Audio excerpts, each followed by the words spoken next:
সেই শক্তির একটা পার্ট যদি বিরোধী দল হয়েও থাকে, সেই শক্তির একটা পার্ট যদি বিরোধী দল হয়েও থাকে, আমার এবং আপনার কাজ হবে তাদের রাজনীতির যেটুকুন অংশ নারীবাদের, নারীর ক্ষমতায়নের, নারীর সমান অংশগ্রহণের বিরুদ্ধে, সেইটুকুন নিয়ে কাজ করা।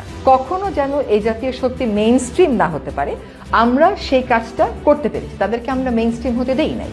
যে 24-এর গণ অভ্যুত্থানের পরে যে নির্বাচনটা হলো, আমরা আশা করেছিলাম যে এটা অন্তত ফ্রি, ফেয়ার এবং ক্রেডিবল ইলেকশন হবে।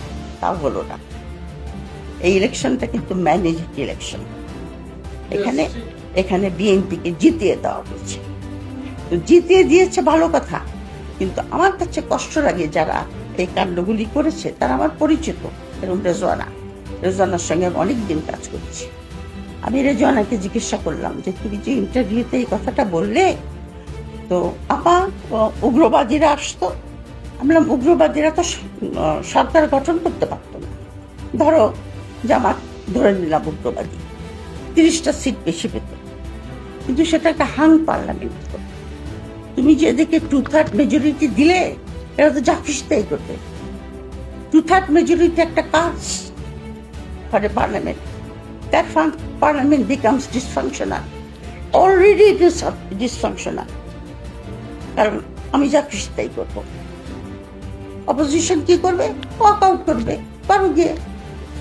অপোজিশন একটা বিলে কি করবে? নোট অফ ডিসেন্ট দেবে, দাও গিয়া, আসে যাই কি, আমি পাস করে নিই।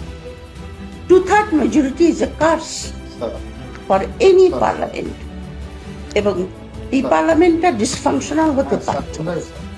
আমি মনে করি এই পার্লামেন্টটা already is in the wrong footing, এবং এটা ডিসফাংশনাল হতে পারত, কারণ এটা স্বেচ্ছাচারী হয়ে যাবে।